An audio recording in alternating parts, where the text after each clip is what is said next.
안녕하세요. 머니네버슬립 짐자 에디터입니다. 오늘 우리나라 시간으로 오전 7시에 엔비디아의 회계연도 2015년 4분기 어닝콜이 있었죠. 이와 관련해서 엔비디아 이번 4분기 실적은 좀 어떻게 나왔는지, 그리고 이번 어닝콜 때 했던 발표 내용 중에 좀 주목할 만한 것들은 어떤 것들이 있었는지 한번 좀 정리해보는 시간을 가져보려고 합니다. 가장 먼저 실적부터 한번 체크해보고 넘어갈게요. 이번 4분기 엔비디아 역시나도 좋은 실적을 기록을 했습니다. 4분기 매출은 393억 3,100만 달러를 기록했고요. 이는 지난해 같은 기간과 비교해 78% 늘어난 수치였습니다. 영업이익은 240억 3,400만 달러, 순이익은 220억 9,100만 달러를 기록했죠. 순이익 역시 전년 동기와 비교해 80%나 늘어나는 그런 아주 좋은 성장세를 나타냈습니다. 과거에 기록했던 막 100%, 200%, 심지어 순이익은 한때 1000%대 성장까지도 기록했었는데 사실 그게 대단히 이례적이었던 거고, 지금 기록하고 있는 이 78%, 80%의 성장률만 해도 어지간한 성장 스타트업들보다도 훨씬 더 높은 그런 성장률인 걸 아실 수가 있죠. 이번에도 역시나 좋은 분기를 보냈다라고 말씀드릴 수 있을 것 같습니다. 연간 단위로 보시게 되면 매출은 1,304억 9,700만 달러를 기록하면서 지난해보다 2배 넘는 그런 성장을 나타냈고요. 순이익 또한 728억 8천만 달러를 기록하면서 145%라는 매우 준수한 그런 증가세를 보여주었습니다. 이와 같은 실적 증가를 견인한 것은 역시나 데이터 센터였습니다. 이번 4분기에 엔비디아의 데이터 센터 사업부는 355억 8천만 달러의 매출을 기록했는데요. 이는 지난해 같은 기간과 비교해서 93% 늘어난 수준이었어요. 지난 2년 동안 엔비디아의 데이터 센터 매출 추이를 보고 있으면은 정말 이 기업이 얼마나 말도 안 되는 수준의 그런 성장을 계속해서 보여주고 있는 것인지가 새삼 좀 체감이 됩니다.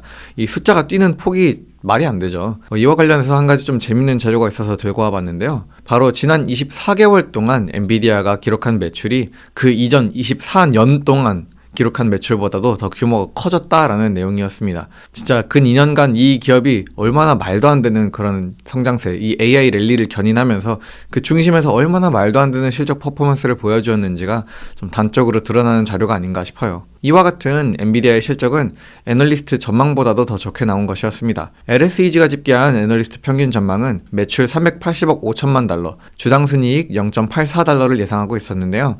매출과 수익성 둘 다 이를 상회하는 그런 기록을 냈습니다. 지난 분기 실적 발표 때 엔비디아 자신들이 제시했던 어닝 가이던스를 상회한 것은 물론이었고요. 그렇다면은 다가오는 회계연도 2016년 1분기에 대한 가이던스가 어땠을까요? 엔비디아는 다가오는 분기에 대해서 430억 달러의 매출 플러스 마이너스 2% 수준의 전망을 제시했는데요. 이는 애널리스트들이 예상하고 있던 417억 8천만 달러의 전망보다도 더 좋은 수준이었어요. 애널리스트들은 전년 동기와 비교해서 한 60% 정도의 성장 가이던스를 제시할 거다라고 보고 있었는데, 엔비디아는 한 65% 수준의 성장 전망을 제시한 것이죠. 가이던스도 꽤 준수한 편이었다라고 말씀드릴 수 있겠습니다. 요약하면은 이번 회계연도 2015년 4분기 역시 beat and raise, 애널리스트들의 시장 전망을 상회하는 어닝 서프라이즈와 가이던스가 상향 조정되는 레이즈가 똑같이 있었던 그런 분기였다. 앞으로의 AI 성장 전망에 대해서도 여전히 긍정적인 그런 실적이었다라고 말씀드릴 수 있을 것 같은데요. 사실 이와 관련해서 지난 엔비디아 실적 프리뷰 영상에서도 저희가 다뤘던 것처럼 이 beat and raise, 이 어닝 서프라이즈와 가이던스 상향 조정 자체가 마치 클락워크, 시계가 돌아가는 것처럼 그냥 때 되면 돌아오는 연례 행사처럼 일반화되어 있고 정상화되어 있다라는 것에 대해서 말씀드린 바가 있었죠. 이제 그러다 보니 이번 엔비디아의 어닝 서프라이즈를 보고서도 시장은 그렇게 크게 놀라는 반응을 보이지 않았습니다. 장중 호실적에 대한 기대감을 바탕으로 3% 넘게 올랐던 엔비디아의 주가는 실제 실적 발표가 있고 나서는 어느 정도 그 상승분을 반납하는 모습을 보여주었어요. 투자자들 입장에서는 이번 실적 발표가 그렇게까지 놀라울 것은 없었다라고 보았던 셈이죠. 그럼 이어진 어닝콜 때는 좀 어떤 말들이 오갔었는지, 여기서 중요한 내용들은 어떤 것들이 있었는지 한번 살펴보도록 하겠습니다. 이번 어닝콜에서 엔비디아는 많은 투자자들이 우려하고 있던 점들에 대해서 질문들을 다 받았고요. 이에 대해서 아주 또 명쾌한 해답들을 다 제시했습니다. 마치 증문즉서를 보고 있는 것 같아가지고 이렇게 좀 제목을 붙여봤는데, 어떤 내용들이 오갔었는지 하나씩 살펴보겠습니다. 제일 먼저 공급망 지연 이슈, 이 블랙웰의 어떤 공급 이슈에 대해서 질문이 나왔었습니다. 사실 지난해 동안 지속적으로 좀 디인포메이션을 비롯해서 여러 매체에서 이 블랙웰의 생산 이슈와 관련해서 디자인 결함으로 인해서 좀 생산이 지연되었다던가, 아니면은 생산이 이루어지고 난 다음에도 고객사들이 이걸 받아서 써보니 과열이 되는 이슈가 있고, 그래가지고 약간의 이런저런 말들이 나오고 있다, 좀 몇 차례 문제가 발생을 하면서 투자자들의 우려를 사곤 했었는데요. 이와 관련해서 콜레트 크레스 CFO는 다음과 같이 이야기했습니다. 4분기 동안 블랙에서 발생한 매출은 110억 달러였다고 말이죠. 이 110억 달러면은 엔비디아의 전체 분기 매출의 한 28%에 달하는 수준인데요. 블랙이 나오자마자 굉장한 인기를 끌었다라고 말씀드릴 수 있을 것 같습니다. 콜레트 크레스 CFO는 이는 기업 역사상, 엔비디아의 역사상 가장 빠른 제품 확산 속도이다 라고 이야기를 했어요. 젠슨 황 CEO 역시 블랙웰 공급망에서 발생했던 모든 문제는 완전히 해결되었으며 모든 신제품은 예정대로 출시가 될 것이다 라고 이야기를 했어요. 올해 하반기에 나올 이제 블랙웰 울트라에 대해서도 전혀 지장이 없다 라고 강조했습니다. 이전에 이제 엔비디아는 다음과 같은 이 로드맵을 제시한 적이 있었죠. 블랙웰 플랫폼에서 올해 중으로 울트라 시리즈가 나올 것이고 내년에는 또 새로운 플랫폼, 루빈 플랫폼이 나오게 될 거다 이런 이야기를 했었는데요. 그때 제시했던 이 로드맵이 아주 조금의 지장도 없이 탄탄대로를 잘 가고 있다라고 자신감을 표현한 것이죠. 쉽게 말해서 생산과 관련해서 걱정하지 마라 라고 이야기한 겁니다. 다음은 딥시크 쇼크에 대한 부분이었습니다. 중국의 AI 기업 딥시크가 훨씬 더 저비용, 적은 컴퓨팅 파워만을 가지고 이제 챗GPT, GPT-4-5와 비견되는 수준의 그런 AI 모델을 개발을 하면서 이것이 어떤 빅테크들의 인프라 투자에 대한 우려를 불러일으켰죠. 훨씬 더 적은 컴퓨팅 파워로 저비용만으로도 이 정도 수준으로 비슷한 AI를 만들어낼 수 있으면은 앞으로 자본 지출이 좀 줄어드는 거 아니야? 아니면은 그 효용에 대해서 좀 의심이 생기는 거 아니야? 이런 우려들이 나왔었는데요.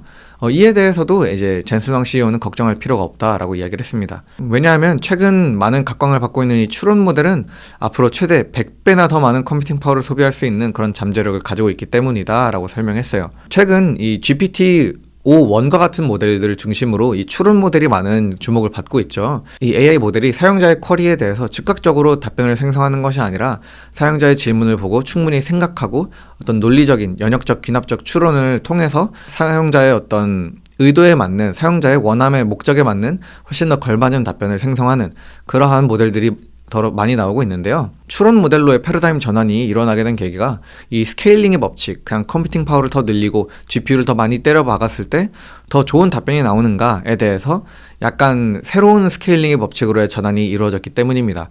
단순히 컴퓨팅 파워만 증가하는 것뿐만 아니라 이 AI가 더 긴 시간 동안 사고하는 그런 장기적인 사고 능력을 키울수록 답변이 더 스마트해지네?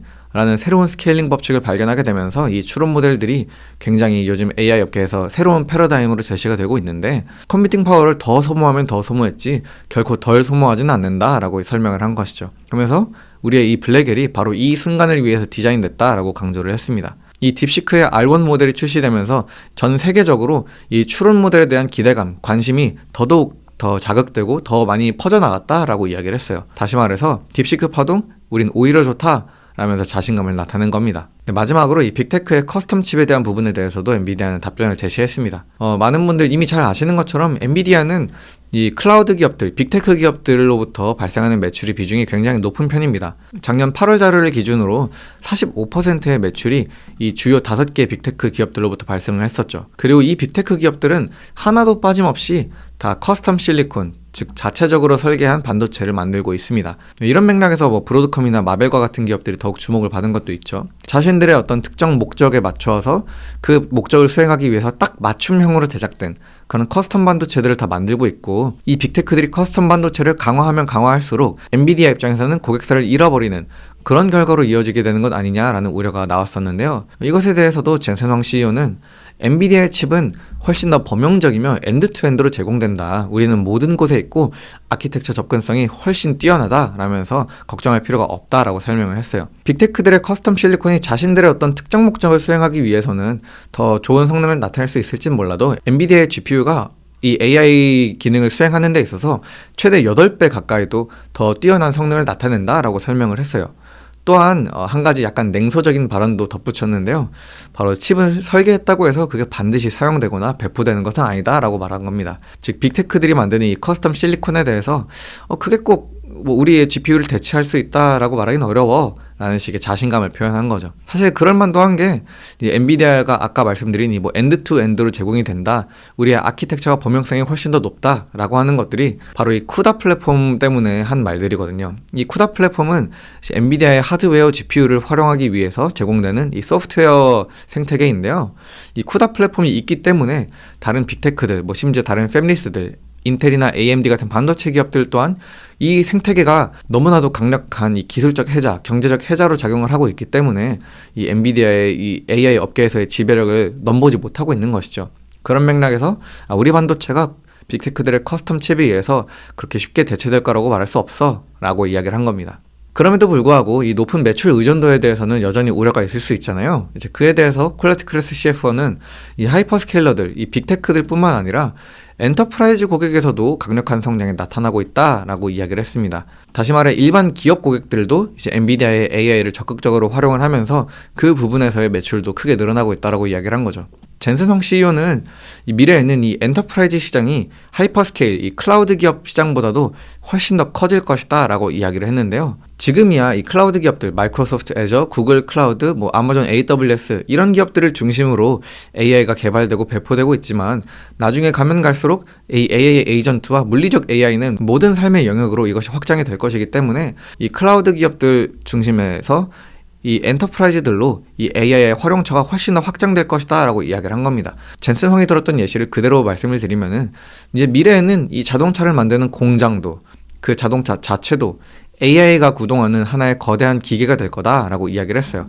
이 공장 자체도 사람이 굴리고 뭐 하는 게 아니라 그냥 AI가 다 전부 다 돌아가게 만드는 공장 자체가 하나의 기계가 될 거고 이 자동차도 지금과 같은 그런 어떤 모빌리티 사람이 운전하는 자동차의 어떤 형태에서 그냥 AI가 운전하는 하나의 거대한 로봇처럼 될 것이다 라고 이야기를 한 거죠. 네, 결론적으로 이번 어닝콜 계속해서 앞으로도 이 AI 시장은 확장될 것이고 이 AI 붐 속에서 엔비디아의 역할은 앞으로 더하면 더했지 결코 줄어들진 않을 것이다 라는 아주 강력한 자신감을 확인할 수 있었는데요. 정말 젠슨 황 CEO가 말한 것처럼 이 AI 랠리가 계속해서 이어지면서 그 가운데서 엔비디아가 시장의 지배자로서 이 AI의 대부로서 그 역할을 잘 이어나갈 수 있을지 앞으로도 꾸준히 팔로우업하면서 지켜보면 좋을 것 같습니다. 머니네버슬립 뉴스레터와 네이버 프리미엄 콘텐츠 지금 바로 구독해보세요.